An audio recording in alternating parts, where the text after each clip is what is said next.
So, hi everyone, this is Shrestha and I welcome you all in our lovely platform PWIIT Jam and CSIR Net. तो जैसा कि आपको पता है हमारा ऑर्गेनोमेटालिक चैप्टर चल रहा है। इस सीरीज में सर ऑलरेडी 4 लेक्चर्स ले चुके हैं जिसमें सर ने काफ़ी ज़्यादा इंटरेस्टिंग टॉपिक्स और कॉन्सेप्ट्स कवर किए हैं। आज सर लेके आए हैं लेक्चर नंबर 5 और इस लेक्चर में आज हम लोग पढ़ने वाले हैं बाय न्यूक्लियर क्लस्टर्स के बारे में। हाँ बच्चों, ये जो कॉन्सेप्ट है ना, इससे आपके एग्जामिनेशन में कभी ना कभी बहुत कंसेप्चुअल क्वेश्चंस पूछे गए हैं। तो आज हम लोग ये कॉन्सेप्ट पढ़ेंगे, इससे रिलेटेड कुछ क्वेश्चंस करेंगे और अपना लेक्चर यहाँ पे वाइंड अप करेंगे। ठीक है, चलिए स्टार्ट कर। तो जैसा आप मेरे पीछे देख सकते हो, सबसे पहला टॉपिक है हमारा bonding in by nuclear cluster. ठीक है, तो अब सबसे पहला पॉइंट उठता है कि बाय न्यूक्लियर क्लस्टर होता क्या है। तो बच्चों, बाय न्यूक्लियर क्लस्टर का मतलब ये है, अगर यहां पे मैं बाय की बात करूं तो बाय का मतलब दो, न्यूक्लियर की बात करूं तो यहां पे कोई न्यूक्लियस की बात नहीं हो रही है। न्यूक्लियस क्या होता है? एटम का सेंटर होता है। तो यहां इस नाम से कहने का मतलब है बाय न्यूक्लियर क्लस्टर, मतलब उसके दो सेंटर होंगे। मतलब क्या होंगे? दो मेटल एटम होंगे, दो मेटल सेंटर होने वाले हैं। ठीक है, तो पहला पॉइंट यहां पे अपनी अपनी कॉपीज में नोट कर लो। क्या? Two metal centre. हाँ, 2 मेटल सेंटर्स यहां पे होने वाले हैं। ठीक है, पेन को थोड़ा सा और थिक कर लेता हूं। ठीक, यहां पे क्या लिखा है? 2 मेटल सेंटर्स। तो हम लोग 2 मेटल सेंटर्स वाले जो हमारे कॉम्प्लेक्सेस होते हैं, क्लस्टर्स होते हैं। अच्छा, क्लस्टर क्यों बोल रहे हैं इसको? क्योंकि इनको बोला जाता है, रेफरेंसेस बुक में इनको क्लस्टर बोला जाता है। वैसे मुझे नहीं लगता अगर किसी में 1 या 2 मेटल प्रेजेंट है तो उसको इतना क्लस्टर बोला जाएगा, क्योंकि इतने बड़े बड़े तो क्लस्टर बने नहीं। बट कोई बात नहीं, हमारी बुक्स में लिखा है, साइंटिस्ट ने बोला है, तो हम लोग इसको मानते हैं। ठीक है, ये हमारा bonding in by nuclear cluster. ठीक, अब बात होती है, थोड़ा सा आगे बढ़ते हैं और इसका एग्जाम्पल, जैसे कि आपके एग्जामिनेशन में पूछा है, मैं डायरेक्ट बता देता हूं। इसका एग्जाम्पल आपने कई बार देखा होगा, ऐसा Re2Cl8 नेगेटिव। हाँ, अब चीजें क्लियर हो रही होंगी धीमे धीमे कि सर आज किस चीज का जिक्र कर रहे हैं, सर आज क्या पढ़ाने वाले हैं, है ना। तो Re2Cl8 नेगेटिव, इस टाइप के आपको कॉम्प्लेक्सेस देखने को मिलते हैं, क्लस्टर देखने को मिलते हैं, है ना। तो इसके पीछे की स्टोरी क्या है, कैसे हम लोग इसके स्ट्रक्चर दिखा लें, कैसे हम लोग इसका एमओ देखें, क्या इसमें बॉन्डिंग होती है, कैसे इसमें पैरामैग्नेटिक डायमैग्नेटिक बिहेवियर होता है, सब हम लोग 1 बाय 1 जानेंगे। ठीक है, तो अगर हम कोई भी कॉम्प्लेक्स पढ़ते हैं तो सबसे पहले हम क्या देखते हैं? उसकी प्रिपरेशन देखते हैं। उसकी क्या देखते हैं? प्रिपरेशन। ठीक है, तो अगर हम बाय न्यूक्लियर क्लस्टर में सिंपली इसकी बात करें, अगर हम इसका क्या बनाना चाहें, ये क्लस्टर बनाना चाहें, तो हमारे पास रिएक्शन कैसी आती है? हमारे पास रिएक्शन आती है, रीनियम की ऑक्साइड हम लोग यूज करते हैं, ReO4 नेगेटिव, और इसकी रिएक्शन कराते हैं हम हैलाइड से। ठीक है, हाइड्रोजन हैलाइड से, किसकी प्रेजेंस में? H3PO2 की प्रेजेंस में। तो हमें क्या देखने को मिलता है? हमें देखने को मिलता है Re2X8 नेगेटिव। अब यहां पे X क्या है? हमारा X है हमारा halide, where X is equals to chloride, bromide and iodide. ठीक है बच्चों, सबसे पहले ये रिएक्शन नोट करो। तो इसमें पहला क्वेश्चन तो हमने सॉल्व कर लिया इसकी प्रिपरेशन का। ठीक है, और इससे क्वेश्चंस क्या पूछे जा सकते हैं? इससे हमारे पास क्वेश्चन पूछे जा सकते हैं इसकी बॉन्डिंग के, इसमें ऑर्बिटल्स जो इन्वॉल्व होते हैं बॉन्डिंग में, ऑर्बिटल्स इन्वॉल्व्ड, उससे क्वेश्चन पूछे जा सकते हैं, पूछे गए हैं। ठीक, फिर और क्या पूछा जा सकता है? इसकी प्रॉपर्टीज पूछी जा सकती हैं। अभी डिफरेंट प्रॉपर्टीज के बारे में हम लोग बात करेंगे। ठीक है, प्रॉपर्टीज में जैसे आ जाएगा ESR एक्टिविटी आ सकता है, डायमैग्नेटिक पैरामैग्नेटिक बिहेवियर आ सकता है, कलर आ सकता है, ट्रांजिशन आ सकता है। वो हम लोग स्टेप बाय स्टेप अभी जब आगे बढ़ेंगे तो पढ़ेंगे। ठीक है, फिर और क्या पूछा जा सकता है? इसका एमओ डायग्राम पूछा जा सकता है, एमओ डायग्राम पूछा जा सकता है। ठीक है, चलो अब थोड़ा सा आगे बढ़ते हैं और 1 बाय 1 इन सब चीज़ों की स्टडी करते हैं। ठीक है, तो सबसे पहले मैं क्या करता हूं? सबसे पहले मैं थोड़ा सा इसमें बॉन्डिंग की जिक्र करता हूं। ठीक है, बॉन्डिंग की जिक्र करता हूं।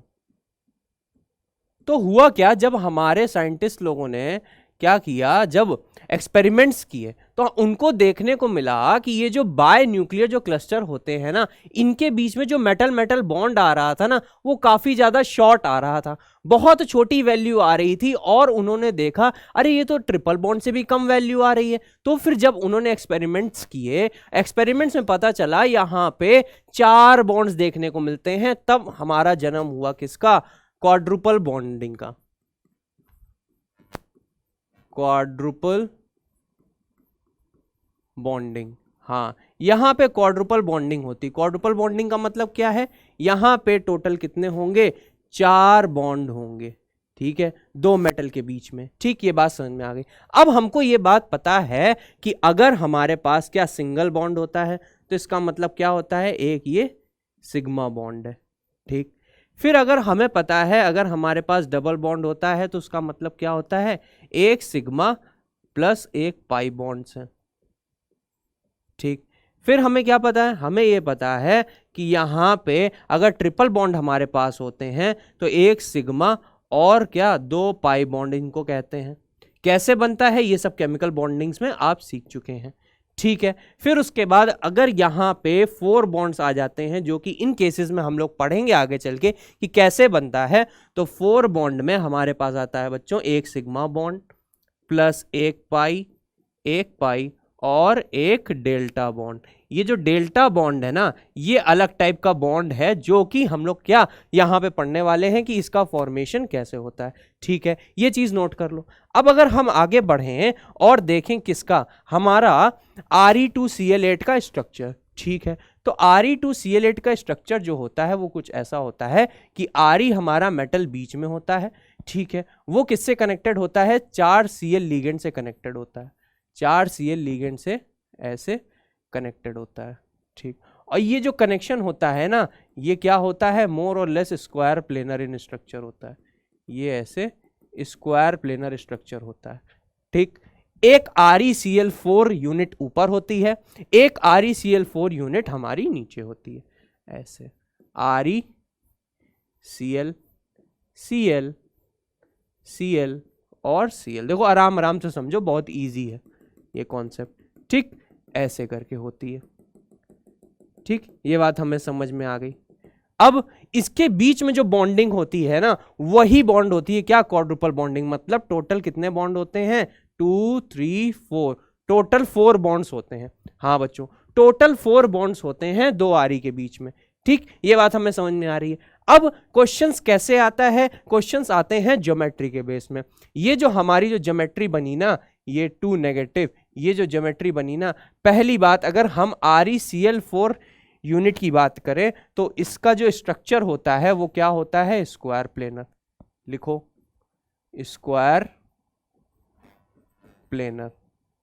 और हम लोग केमिकल बॉन्डिंग में पढ़ते हुए आए हैं कि स्क्वायर प्लेनर का जो हाइब्रिडाइजेशन होता है कैसे बनता है वो, या फिर वो DsP2 से बनेगा या फिर sp2d से बनता है। ठीक है, इनर और आउटर d ऑर्बिटल वो बात हमारी देखने वाली बात है, वो अलग चीज है। हमारा कंसर्न ये है DsP2 जो ऑर्बिटल्स हैं वो इसमें इन्वॉल्व हैं, किसमें, हमारी एक ReCl4 यूनिट बनाने में। ठीक है, ऐसे ये नीचे वाली ReCl4 यूनिट बनी होगी। ठीक, फिर 2 Re के बीच में 4 मेटल मेटल बॉन्ड हमारे प्रेजेंट हैं। ठीक, ये बात हमें पता चल गई, ये स्क्वायर प्लेनर होता है। फिर दूसरी बात, हमें यहां से एक पॉइंट ये हो गया। दूसरा पॉइंट क्या हो गया, दूसरा पॉइंट ये हो गया कि Re के बीच में कितने 1 2 3 4 बॉन्ड्स होते हैं। ठीक है, तीसरा पॉइंट क्या हो गया, बॉन्डिंग से रिलेटेड अभी बात सिर्फ हम कर रहे हैं। तीसरा पॉइंट ये हो गया कि अगर आपसे कोई पूछे कि इन बॉन्ड्स में कितने पाई कितने सिग्मा, तो हमें पता है 4 बॉन्ड अगर होंगे तो उसमें एक सिग्मा प्लस एक पाई, एक और पाई प्लस एक डेल्टा, ये 4 बॉन्ड होंगे। ठीक है, अब ये सिग्मा बॉन्ड किससे बना है, पाई बॉन्ड किससे बने हैं, डेल्टा बॉन्ड किससे बना है, हमारा कंसर्न ये होने वाला है। ठीक है, तो अब हम लोग जैसे जैसे आगे बढ़ेंगे तो हम लोग वो चीजें सीखेंगे। ठीक, तो अगर हम क्या करें, हम आगे बढ़ते हैं और यहां पे लिखते हैं क्या, वही अपना स्ट्रक्चर बनाते हैं ReCl, Cl, Cl, Cl। ठीक, 1 2 3 4 ReCl, Cl Cl Cl और Cl, इधर क्या 2 नेगेटिव। ठीक है, तो हमको पता है ये स्क्वायर प्लेनर कॉम्प्लेक्स है ReCl4 यूनिट। ठीक है, तो ReCl4 यूनिट अगर स्क्वायर प्लेनर कॉम्प्लेक्स है, ReCl4 यूनिट हमारी क्या है DsP2। तो DsP2 में हमको क्या पता है, DsP2 में कौन कौन से ऑर्बिटल इन्वॉल्व होते हैं बच्चों, हमको पता है एक s ऑर्बिटल इन्वॉल्व होता है। ठीक है, 2 p इन्वॉल्व होते हैं, और p के कौन सा इन्वॉल्व होता है, अगर px और py इन्वॉल्व है। ठीक है, अभी मैं ड्रॉ करके दिखाऊंगा। फिर उसके बाद हमारे पास और क्या इन्वॉल्व होगा, अगर px और py इन्वॉल्व है तो हमारा dx² - y² वाला इन्वॉल्व होगा। क्यों ऐसा होगा, क्यों मैं ऐसा कह रहा हूं, वो मैं अभी बताता हूं आपको। ठीक है, ये बात हमें समझ में आ गई।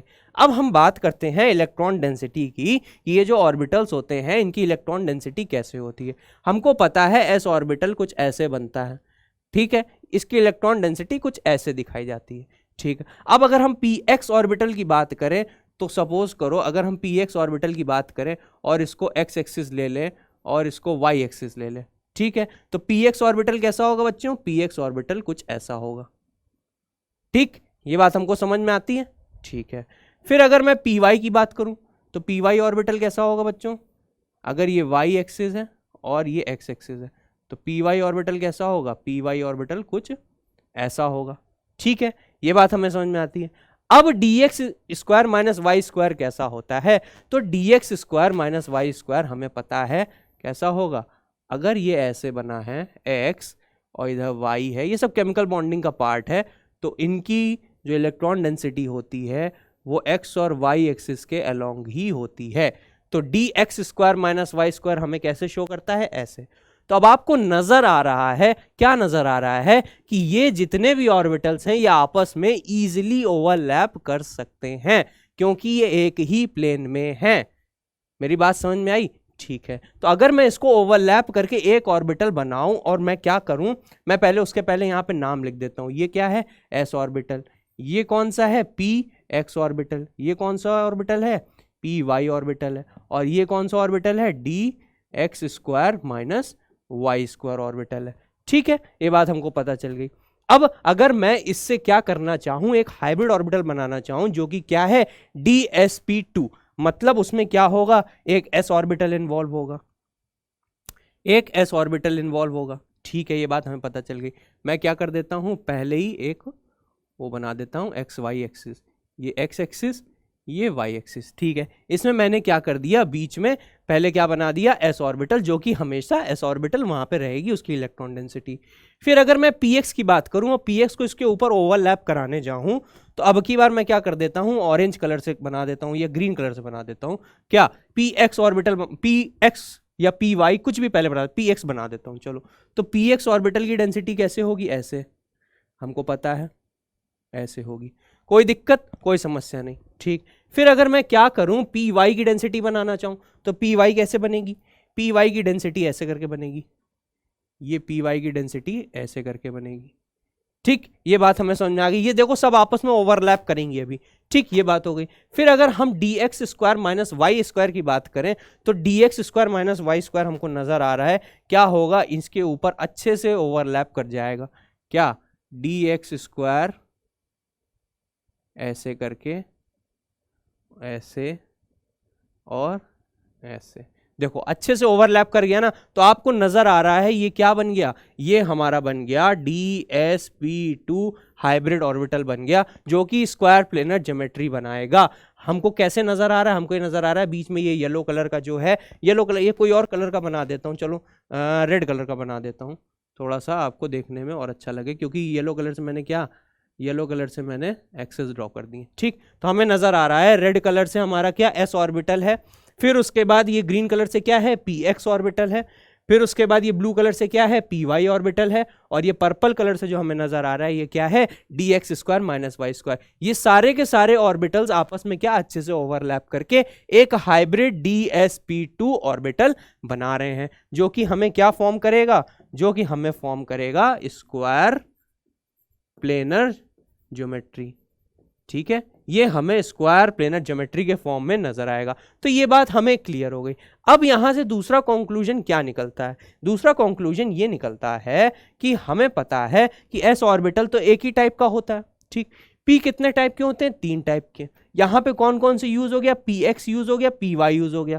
तो हमारे पास खाली कौन सा बचा है? पी जेड बचा है, ठीक। पी जेड हमारे पास बचा है, ठीक। फिर उसके बाद यहां पे क्या? D x square minus y square हमारे इन्वॉल्व हो गया। तो हमारे पास खाली और कौन कौन से बचे हैं? हमारे पास बचा है d x y, d y z, d z x और डी जेड स्क्वायर। ये सारे ऑर्बिटल्स हमारे पास अभी खाली पड़े हैं, ठीक है। ये ऑर्बिटल पी का और ये ऑर्बिटल डी के हमारे पास खाली पड़े हैं। तो अब क्या होगा? अब इनसे हमारे ये जो 4 बॉन्ड है ना, ये डिफरेंट डिफरेंट तरीके से बनेंगे। तो सबसे पहले हमें ये नजर आ गया कि ऊपर का स्क्वायर प्लेनर जो कॉम्प्लेक्स था वो किन ऑर्बिटल्स की ओवरलैपिंग से बन रहा था, वो चीज हमने सीख ली। आगे बढ़ेंगे तो हम लोग इसके बारे में देखेंगे, इसकी चर्चा करेंगे। पहले इनको नोट कर लो। तो हमारे पास क्या क्या ऑर्बिटल्स बचे हैं? हमारे पास बचा है पी जेड बचा है, डी जेड स्क्वायर बचा है, डी एक्स वाई बचा है, डी एक्स जेड बचा है और डी वाई जेड बचा है, ठीक है। ये ऑर्बिटल्स हमारे पास 5 ऑर्बिटल बचे हैं। इसके 1 बाय 1 मैं क्या करता हूं, आपको दिखाता हूं ऑर्बिटल ओरिएंटेशन कैसे होती है।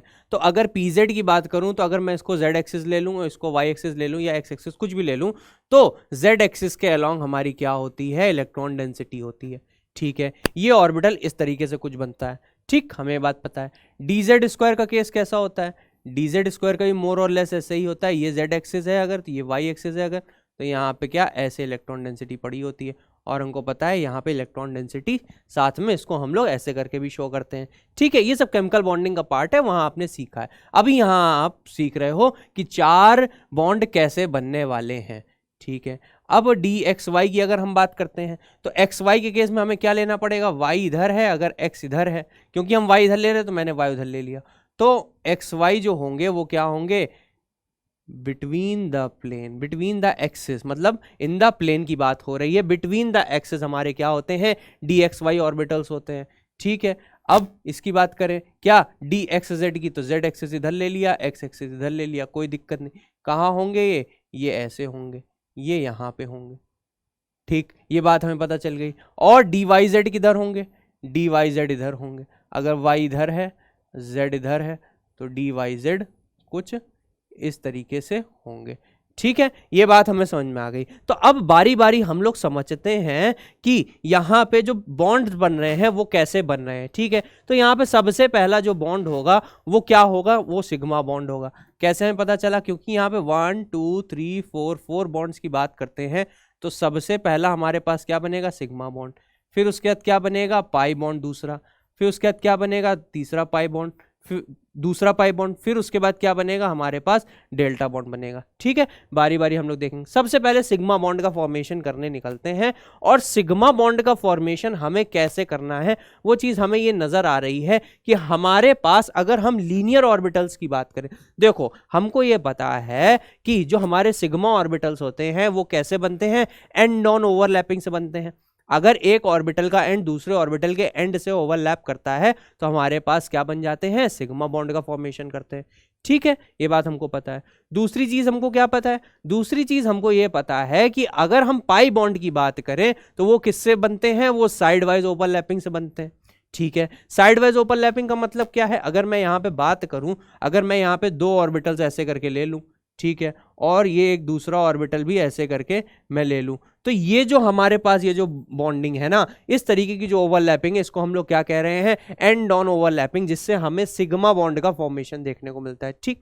उसी जगह अगर मैं कहूं ये ऐसे करके और इसके साथ ऐसे करके, ये ऐसे करके हो रही है ओवरलैपिंग, तो ये कौन सी है? साइड वाइज ओवरलैपिंग है। मतलब एक हेड टू हेड है या टो टू टो है, और दूसरी क्या है? एक हेड से इधर हेड की तरफ और टो से टो की तरफ, तो वो चीज है। तो ये बॉन्डिंग क्या होती है? ये वाली इस तरीके की जो बॉन्डिंग होती है वो क्या होती है? पाई बॉन्डिंग कहलाती है। इस तरीके की सिग्मा बॉन्डिंग कहलाती है, ठीक। ये सब बातें हमको पता है, ठीक है। जब हमें ये बात पता है तो हमको नजर आ रहा है हमारे पास लीनियर ऑर्बिटल कौन कौन से हैं।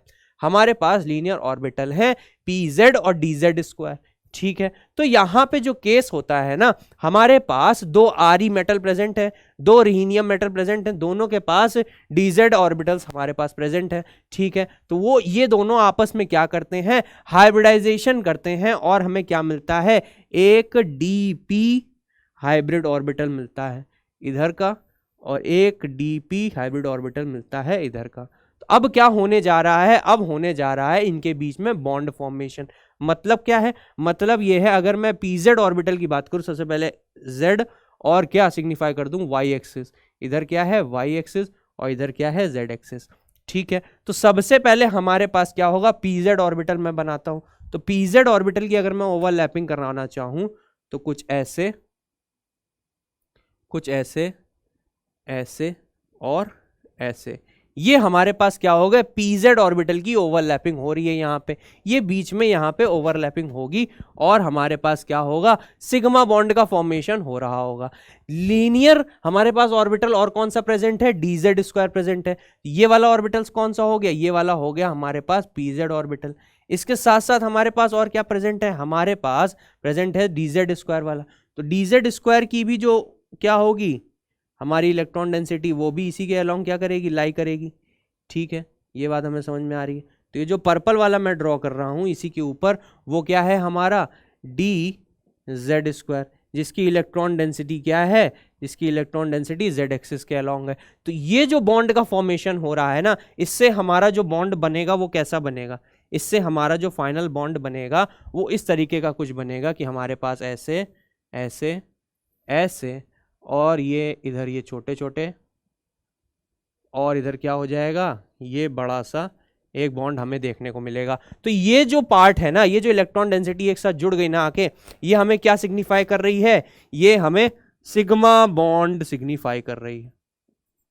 ठीक है, तो अगर कोई तुमसे पूछे Re2Cl8 नेगेटिव की बात कर रहे हैं, उसमें सिग्मा बॉन्ड फॉर्म हो रहा है, तो सिग्मा बॉन्ड हमारा क्या होता है, सिग्मा बॉन्ड हमारा डीपी हाइब्रिड ऑर्बिटल से बना होता है। या फिर आप ये बोल सकते हो, ऑप्शन के अकॉर्डिंग आपका आंसर चेंज होगा। अगर आपसे कोई पूछे, ऑप्शंस में अगर दो ऑप्शन दे रखे हो, तो आप इनमें से टिक करना, क्या हो सकता है pz भी लिखा हो सकता है dz स्क्वायर भी लिखा और हो सकता है क्या लिखा हो, dp हाइब्रिड ऑर्बिटल लिखा हो। ठीक है, तो आपको जैसा ऑप्शन मिले उस हिसाब से आप आंसर टिक करना।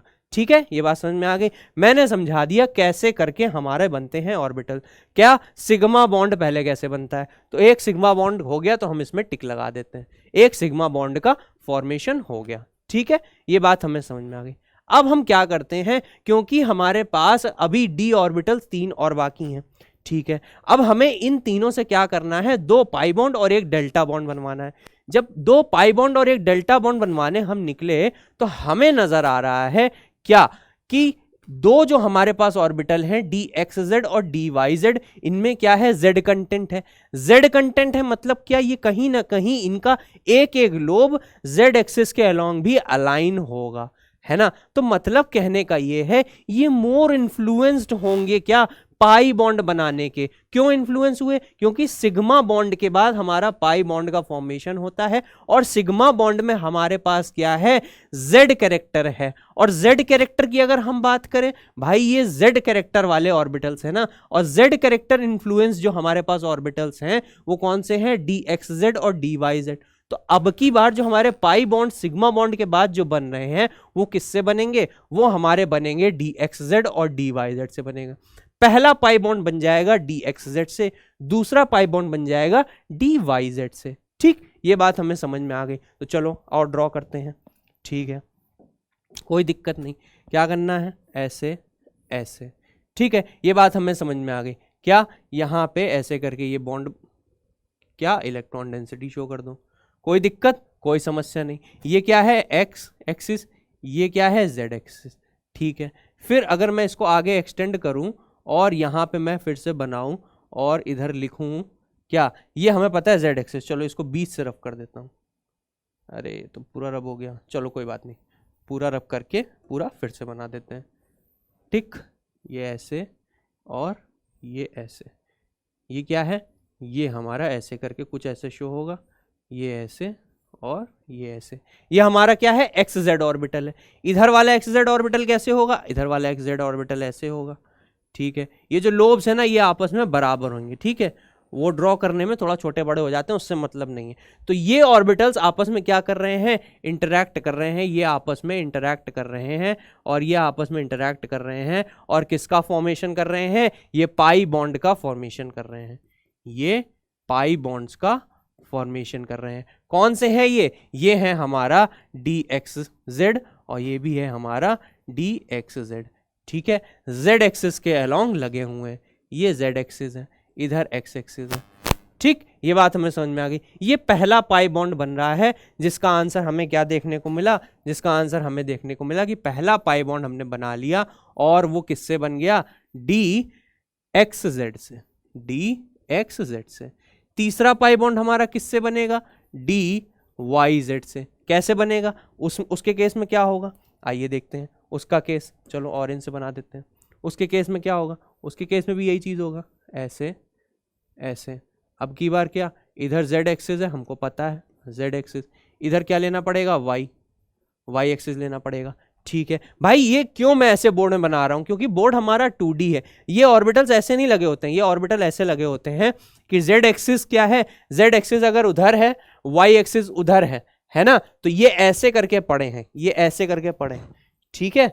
अब की बार क्या है, एक्स एक्सिस ऊपर है, जेड एक्सिस इधर है, वाई एक्सिस ये अगर पीछे तुम मानोगे, वाई एक्सिस इधर है और जेड एक्सिस इधर है, तो ये वाले ऑर्बिटल ऐसे करके पड़े हैं, ये वाले ऑर्बिटल ऐसे करके पड़े हैं। समझ में आ रहा है, ये ऑर्बिटल जब ऐसे करके पड़े हैं और एक ऑर्बिटल वैसे करके पड़ा है, तो उन दोनों के बीच में ऐसे और ऐसे बॉन्डिंग होगी। बात समझ में आई, नहीं समझ में आई, फिर से समझो। अगर मैं कहूं एक्स और जेड एक्सिस की बात करूं, ठीक है, जेड एक्सिस हमारा ये है, ठीक, मान लो इसके अकॉर्डिंग, और एक्स एक्सिस क्या है, यहां है, ठीक है। तो अगर मैं ऐसे करके हाथ रखूं, ये हमारा जेड एक्सिस है और ये हमारा क्या है, ये हमारा एक्स एक्सिस है, तो ये वाले ऑर्बिटल कैसे पड़े, ये वाले ऑर्बिटल ऐसे पड़े, ये वाले ऑर्बिटल ऐसे हैं, मतलब ऐसे है इसकी इलेक्ट्रॉन डेंसिटी। उधर से भी आएगी तो ये बॉन्ड कहाँ, यहाँ पे फॉर्म हो रहा होगा, ये जो हमारा पाई बॉन्ड है ऐसे फॉर्म हो रहा होगा, ठीक। ये बात समझ में आ गई। अब इसकी कंडीशन देखें, जेड एक्सिस अभी भी इधर है, और क्योंकि ऊपर एक्स एक्सिस हमने माना था, तो वाई एक्सिस कहाँ मान लें, हम सामने मान लें, तो ये जो मेरा दूसरा हाथ है ये क्या है, वाई एक्सिस है। तो अब की बार जो इलेक्ट्रॉन डेंसिटी है वो कहाँ है, वो इलेक्ट्रॉन डेंसिटी यहाँ पे है, वो इलेक्ट्रॉन डेंसिटी यहाँ पे है। अगर इस हाथ को रख के ऐसे घुमाओ तो वो इलेक्ट्रॉन डेंसिटी यहाँ पे है, ऐसे ऐसे है, ये ऐसे करके फैली हुई है, ऐसे, ठीक है। उधर से भी आएगी ऐसे करके, तो ये दोनों आपस में क्या करेंगे, इधर से इंटरैक्ट कर रहे होंगे और इधर से इंटरैक्ट कर रहे होंगे, तो क्या बना रहा होगा, पाई बॉन्ड बना रहा होगा। बात समझ में आई, ये हमारा 3D इमेजिनेशन है, थोड़ा सा इमेजिन करना सीखो, ठीक। तो अगर हम इसको बॉन्ड के फॉर्म में बनाते हैं, मतलब हम लोग क्या, बॉन्ड कह रहा हूं मैं, इलेक्ट्रॉन डेंसिटी के फॉर्म में बनाते हैं, तो हम लोगों को कैसे देखने को मिलेगा, देखो वाई जेड है, ठीक है, तो क्या होगा, इसके बीच में होती है, बिटवीन द एक्सेस होती है, ठीक है। तो ये कुछ ऐसे ऐसे ऐसे ऐसे ऐसे, इधर ऐसे, इधर ऐसे, इधर ऐसे, ठीक। इसको थोड़ा और बड़ा कर लो, ठीक। ये देखो यहाँ पे एक इंटरैक्शन हो रहा है, यहाँ पे एक इंटरैक्शन हो रहा है, और इसी के साथ हमें क्या मिल गया, हमें दूसरा पाई बॉन्ड मिल गया, ठीक है। ये दूसरा हमें पाई बॉन्ड मिल गया, देखने को मिल गया, और ये हमारा किससे बना था, डी वाई जेड से बना था, ठीक। ये बात हमें समझ में आ गई। दूसरा पाई बॉन्ड मतलब तीसरा बॉन्ड और दूसरा पाई बॉन्ड हमें कहां से मिल गया, डी वाई जेड से मिल गया, ठीक। ये बात समझ में आई, क्यों जेड वाले हम लोगों ने चुने, क्यों ऐसा हुआ और कैसे पाई बॉन्ड का फॉर्मेशन हुआ, हमें चीज समझ में आ गई। एंड ऑन ओवरलैपिंग से बना सिग्मा बॉन्ड, फिर साइड वाइज ओवरलैपिंग से हमारे दो पाई बॉन्ड बन गए, ठीक है। अब बारी है डेल्टा बॉन्ड की। तो देखो ये सब के सब बॉन्ड कहां थे, ये सब के सब बॉन्ड हमारे कहां थे, जेड एक्सिस के अलोंग कहीं ना कहीं अलाइन थे। बट हमारे पास अब एक ऐसा ऑर्बिटल बचा है, एक ऐसा ऑर्बिटल बचा है, डी एक्स वाई ऑर्बिटल बचा है, जिसमें जेड कैरेक्टर नहीं है। इसका मतलब क्या है, जेड कैरेक्टर नहीं है कि ये वाला जो है ना, ये वाला इसके क्या है, परपेंडिकुलर है, किसके, dz² के परपेंडिकुलर है। कैसे लगा होगा, ये बॉन्ड ऐसे लगा होगा कि अब की बार अगर z एक्सिस इधर है, अगर ये z एक्सिस इधर है, मान के चलो ये z एक्सिस है, तो ये क्या होगा, ये y एक्सिस होगा और ये क्या होगा, x एक्सिस होगा। ठीक है, तो इसकी इलेक्ट्रॉन डेंसिटी कैसे होगी, इसकी इलेक्ट्रॉन डेंसिटी ऐसे होगी, ऐसे होगी इलेक्ट्रॉन डेंसिटी। मतलब अगर मैं बनाना चाहूं इसकी इलेक्ट्रॉन डेंसिटी ऐसे होगी, तो एक आरी इधर से, मतलब मान के चलो मेरा ये फेस है, तो एक आरी के 4 जो है ना क्या इलेक्ट्रॉन डेंसिटी वाले लोब्स वो ऐसे करके होंगे, और इधर वाले आरी क्या कर रहा होगा, उसके 4 लोब्स ऐसे होंगे, 1 2 3 और इधर 4। ठीक है, ये आपस में ये इधर बॉन्ड बना रहे होंगे, इंटरैक्शन कर रहे होंगे, और ये नीचे से इंटरैक्ट कर रहा होगा। ठीक है, अगर मैं इसको बोर्ड में बनाऊं तो बोर्ड में बनाने का मतलब क्या है हमारा, बोर्ड में बनाने का मतलब ये है कि यहां पे कैसे बन रहा होगा, यहां पे अगर ये क्या है, ये z एक्सिस है, ठीक है, तो एक्स वाई के बीच में हमारा होगा, तो अब की बार ये वाले कहीं ना कहीं ऐसे ऐसे ऐसे ऐसे, यहां बनाना थोड़ा सा पॉसिबल नहीं है, ऐसे ऐसे ऐसे ऐसे, और ये क्या कर रहे होंगे, ये इंटरैक्शन कर रहे होंगे। जो आगे वाला होगा वो आगे वाले से इंटरैक्ट कर रहा होगा, ये वाला इससे इंटरैक्ट कर रहा होगा, ये वाला इससे इंटरैक्ट कर रहा होगा, ये वाला इससे इंटरैक्ट कर रहा होगा, ये वाला इससे इंटरैक्ट कर रहा होगा।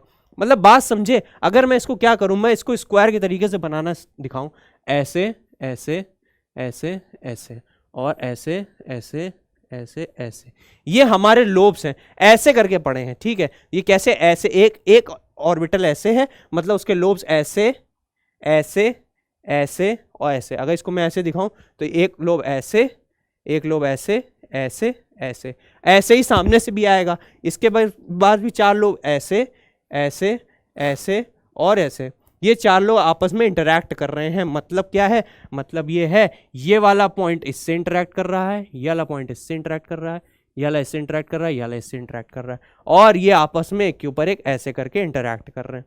बात समझ में आई? तो यहां से जो इंटरैक्शन से हमें मिला वो क्या है, वो है हमारा क्या, dxy वाला इंटरैक्शन, और यहां से हमें क्या मिलेगा, डेल्टा बॉन्ड मिलेगा देखने को। ठीक है, बात समझ में आई? डेल्टा बॉन्ड हमारे परपेंडिकुलर है किसके, dz² ऑर्बिटल्स के। ये जो dz² ऑर्बिटल्स है और ये जो बॉन्ड बने हैं इसके क्या है, परपेंडिकुलर है। कैसे समझ में आ रहा है, बिल्कुल समझ में आ रहा है। z कैसे, ऐसे है, और ये वाले सब ऐसे करके पड़े हैं, प्लेन में पड़े हैं। ठीक है, और यहाँ पे बॉन्डिंग ऐसे करके हो रही है, इंटरैक्शंस ऐसे हो रहे हैं। वो वाला कैसे था, ऐसे था, तो ऐसे मान लो कि z वाले ये पड़े हुए हैं, और ये जो मेरी फिंगर्स हैं मान लो ये लोब्स हैं, इलेक्ट्रॉन डेंसिटी है किसकी, एक्स वाई की, dxy की, और ये आपस में इंटरैक्ट ऐसे करके कर रही हैं। ठीक है, तो ये क्या है, परपेंडिकुलर सिचुएशन है ना, ऐसे करके बीच में ये क्या पड़े हैं, z एक्सिस के अलोंग dz² वाले पड़े हैं। ठीक है, तो यहां से एक कंडीशन ये आ गई। चौथा हमारा जो बॉन्ड था वो किससे बना है, वो बना है dxy से बना हुआ है। ठीक है, ये बात हमें क्लियर हो गई, और हमें ये चीज क्या पता चल गई, यहां पे एक कंडीशन लिख लो जो कि मैं बोलने वाला था, नोट कर लो।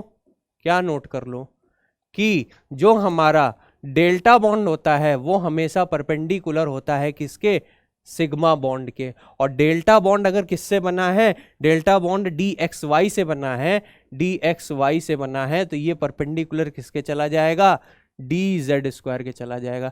ये कंडीशन नोट कर लो, आपको दे देगा कि बताओ सिग्मा बॉन्ड हमारे पास बना हुआ है dz² से, बताओ डेल्टा बॉन्ड किससे बनाएगा, तो जो उसके परपेंडिकुलर था यानी dxy ऑर्बिटल था उससे हमारा क्या बनेगा, उससे हमारा डेल्टा बॉन्ड बनेगा। ठीक है, ये जो चीज थी, ये कॉन्सेप्ट था, इसको नोट कर लो। तो अब आगे हम लोग क्या देखते हैं, इनकी मॉलिक्यूलर ऑर्बिटल अप्रोच देखते हैं।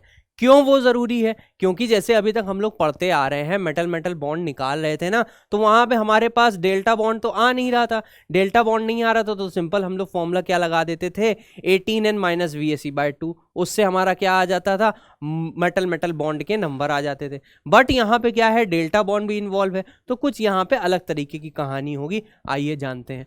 तो सबसे पहले हम लोग इसकी क्या देखेंगे, एमओ अप्रोच देखेंगे, एमओ अप्रोच देखेंगे, और हम लोग क्या देखेंगे यहाँ पे, इसका मॉलिक्यूलर ऑर्बिटल डायग्राम कैसा होता है।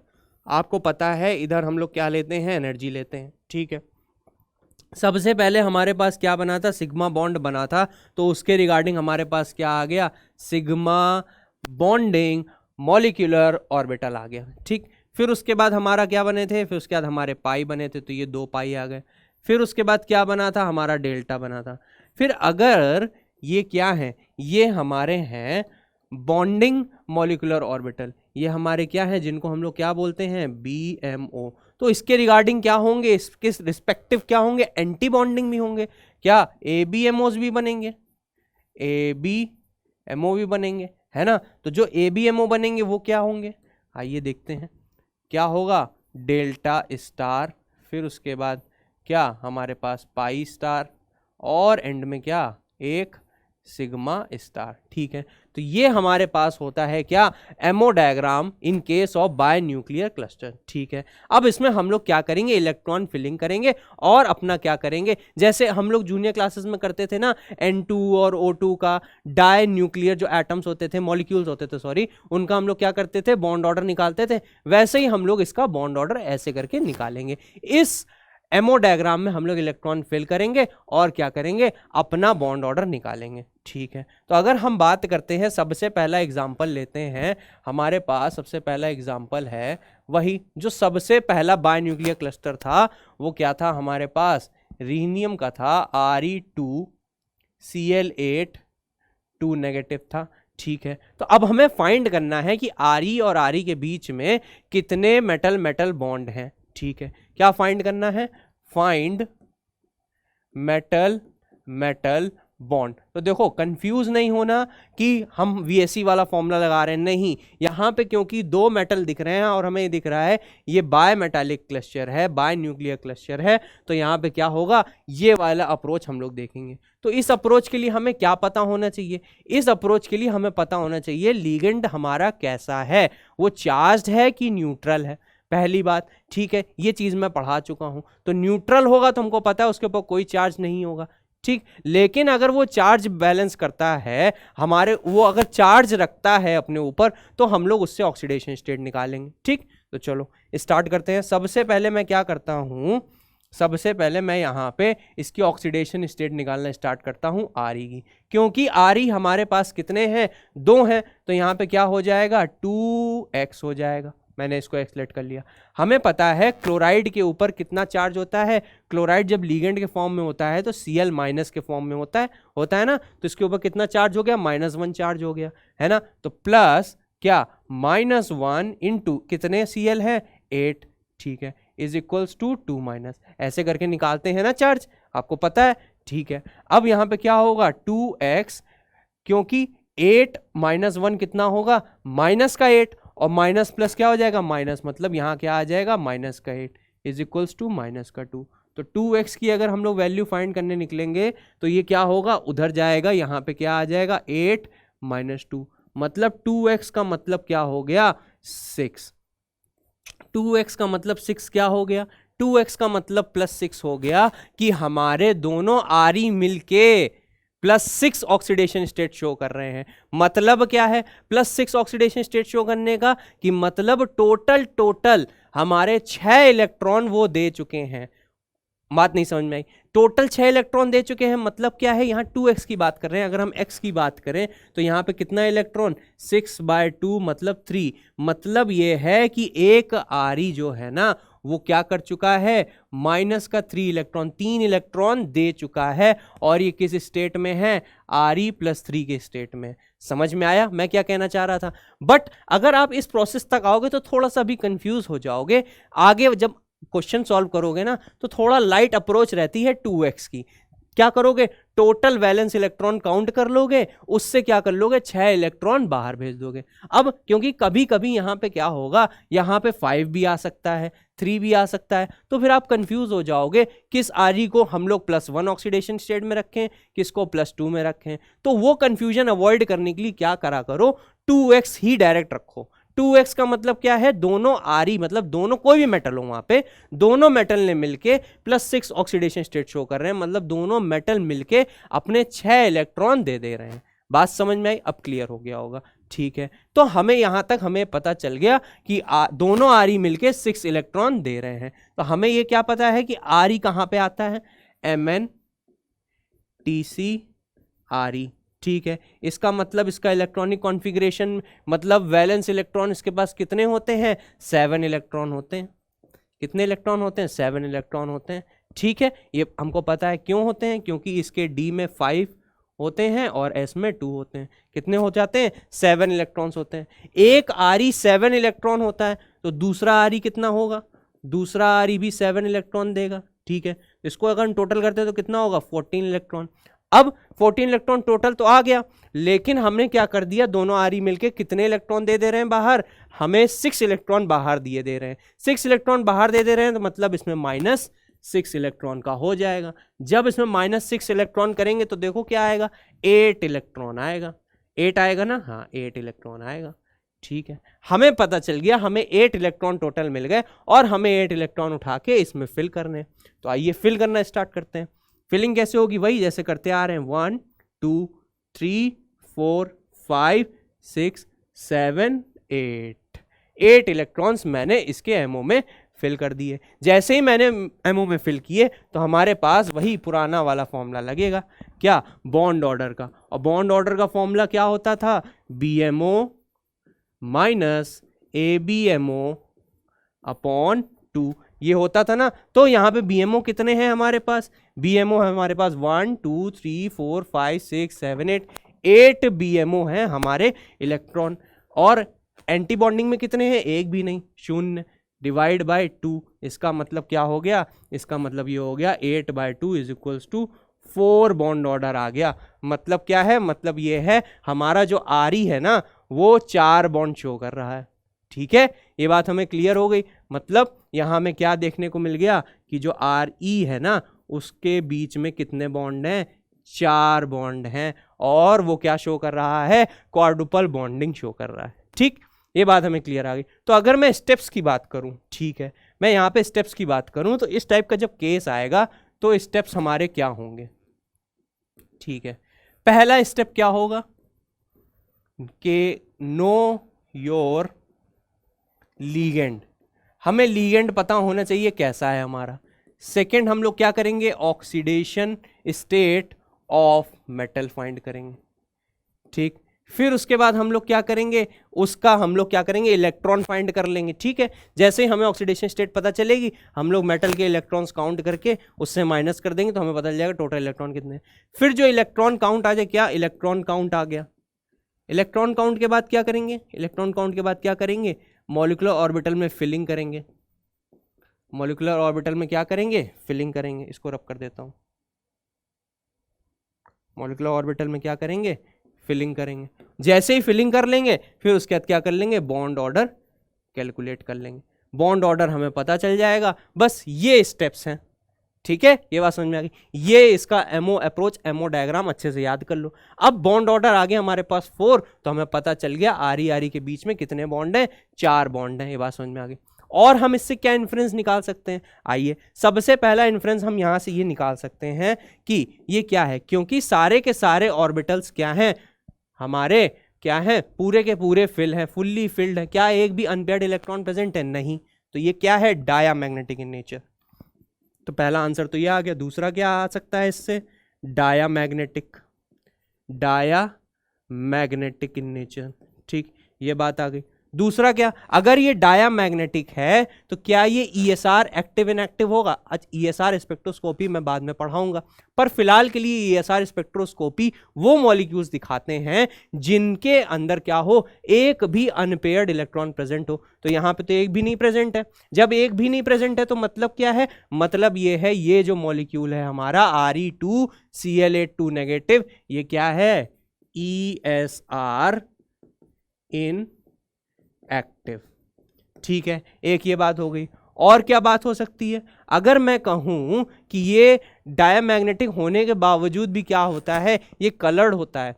हाँ बच्चों, ये कलर्ड होता है क्योंकि आप देख रहे हो ये जो डिस्टेंस है ना, ये जो गैप है ना, ये काफ़ी ज़्यादा कम होता है ना। और ये वाला जो गैप होता है ना, तो यहाँ पे क्या मैं लिख दूँ, क्या डेल्टा से डेल्टा स्टार के क्या होते हैं, ट्रांजिशन होते हैं, डेल्टा से डेल्टा स्टार के ट्रांजिशन होते हैं, और वो उस वेवलेंथ के होते हैं जो हमें विजिबल होती है। हाँ, विजिबल रेंज में ट्रांजिशंस होते हैं डेल्टा से डेल्टा स्टार के, और इसका कलर, ये जो Re2Cl8 नेगेटिव है ना, ये हमें क्या दिखता है, कलर्ड दिखता है।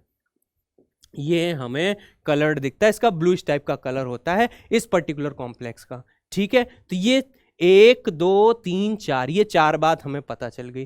क्या, पहली बात हमें बॉन्ड पता चल गया, सेकंड हमें डायमैग्नेटिक मैग्नेटिक बिहेवियर पता चल गया, थर्ड हमें ESR एक्टिविटी पता चल गई, और फोर्थ हमें क्या पता चल गया, ट्रांजिशन। यहां पे डेल्टा से डेल्टा स्टार ट्रांजिशन होते हैं, ये ऐसे करके उठ के ऊपर जाएगा और यहां पे ऑक्यूपाई कर लेगा। ठीक है, ये बात हमें समझ में आ गई। ठीक है, अब अगर हमें ये बात समझ में आ गई, इसको रब कर देता हूं, वरना कहोगे कि एक इलेक्ट्रॉन एक्स्ट्रा कहां से आ गया। ठीक, यहां पे ट्रांजिशन। फिर एक चीज और, एक क्वेश्चन और आता है कि अभी तक जहां भी हम लोगों ने जीओसी में सब जगह पढ़ा था, तो वहां पे क्या होता था, हमारे पास स्टैगर्ड कन्फर्मेशन ज्यादा क्या होती थी, स्टेबल होती थी ना। लेकिन इन केसेस में, बाय न्यूक्लियर क्लस्टर के केसेस में, एक्लिप्स्ड वाली ज्यादा स्टेबल होती है। अब आप पूछोगे क्यों, तो भाई क्यों का आंसर मैं पहले दे चुका हूं। आइए पीछे थोड़ा सा, मैंने क्या बोला था, मैंने बोला था कि ये वाले ऑर्बिटल कैसे, ऐसे करके एक लीनियर ऑर्बिटल्स पड़े हैं, और हमारे ये जो ऑर्बिटल्स हैं ये क्या है, ये ऐसे करके ओवरलैप कर रहे हैं एक दूसरे के ऊपर, चारों के चारों लोग ओवरलैप कर रहे हैं, है ना। और सेकंड चीज ये है कि अगर मैं पीछे जाऊं, ये भी मैंने बताया कि ये क्या होते हैं, हमारा स्क्वायर प्लेनर कॉम्प्लेक्स होता है, और ये एक के ऊपर एक। भाई जब ये क्या होगा, हमारे जो ये वाले ऑर्बिटल्स हैं, अगर ये एक के ऊपर एक नहीं आएंगे तो क्या क्वाड्रुपल बॉन्ड फॉर्म होगा, फोर्थ बॉन्ड फॉर्म होगा, फोर्थ बॉन्ड नहीं फॉर्म होगा। तो फोर्थ बॉन्ड इफेक्टिवली फॉर्म हो, इसलिए क्या होता है, जो हमारा स्ट्रक्चर होता है वो क्या होता है, एक्लिप्स्ड होता है। ठीक है, तो ये बात भी याद रखना, ये बात भी याद रखना कि हमारे पास जो स्ट्रक्चर आता है वो क्या आता है, एक्लिप्स्ड आता है।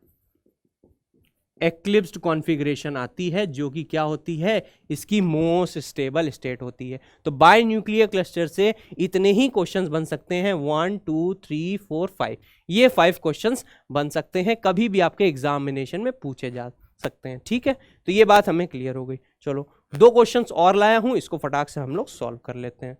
ठीक है, पहला क्वेश्चन क्या कह रहा है, ऑस्मियम का है OH2Cl8 2-। ठीक है, हमारा सबसे पहला स्टेप क्या था, हमें लीगेंड पता होना चाहिए। ठीक है, हमें लीगेंड नजर आ रहा है।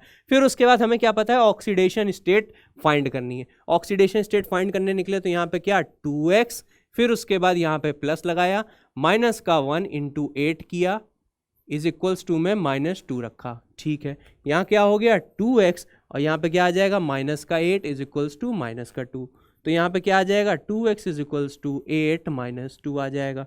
तो 2x क्या हो गया 6। बस हम यहीं पे रुक गए, क्योंकि हमें पता है दोनों मेटल मिलके टोटल 6 इलेक्ट्रॉन देंगे। हम क्यों आगे और डिवाइड करें, इजी है आई नो, बट फिर भी हम क्यों अपनी स्टेप्स बढ़ाएं, क्यों हम अपना टाइम वेस्ट करें। 2x is equals to 6।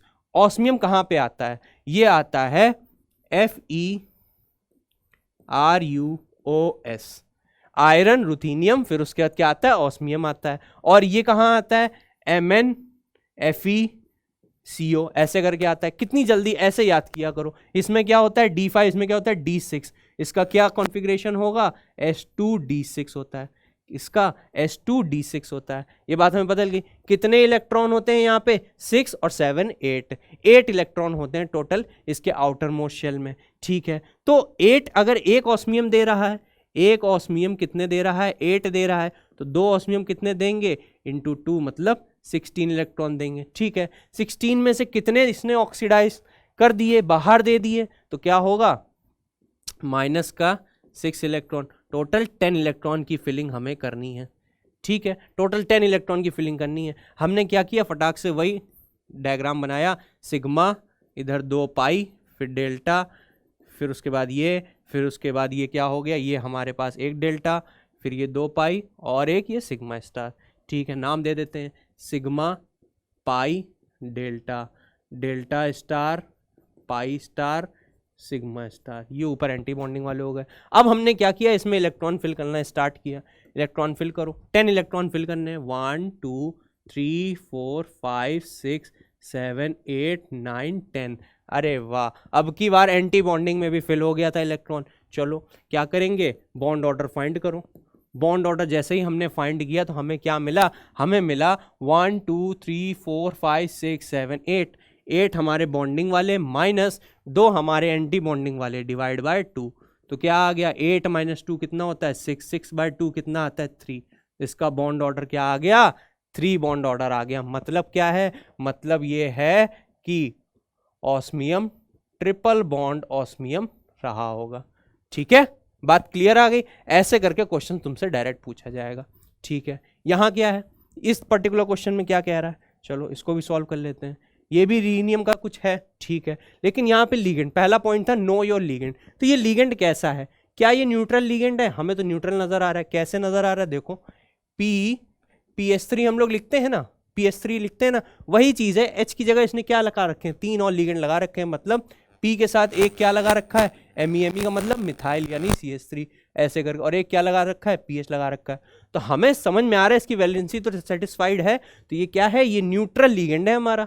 तो ये तो कोई चार्ज बियर कर नहीं रहा है। ये किससे डोनेट करता है, हमने सिखाया है, ये अपने लोन पेयर से डोनेट करता है। लेकिन यहाँ डोनेशन हम इलेक्ट्रॉन तो काउंट कर नहीं रहे, हम लोग यहाँ उसके ऊपर चार्ज देख रहे हैं। चार्ज क्या है, ये 0 है इसके ऊपर चार्ज।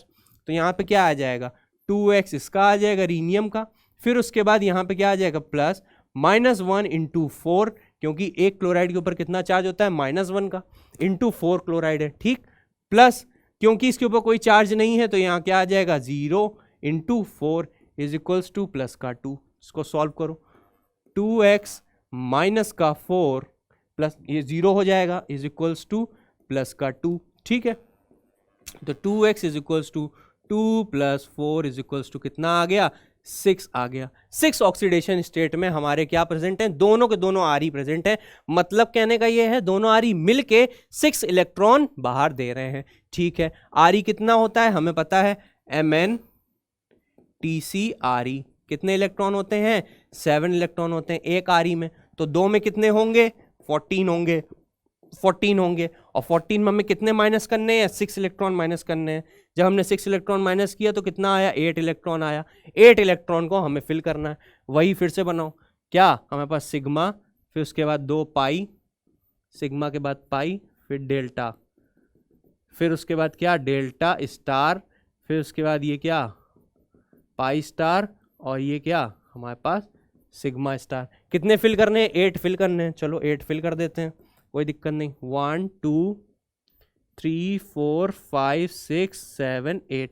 और हमें नजर आ रहा है यहाँ फिर से कितने बॉन्ड आने वाले हैं, हमारे पास 4 बॉन्ड आने वाले हैं। कैसे आने वाले हैं, आइए देखते हैं।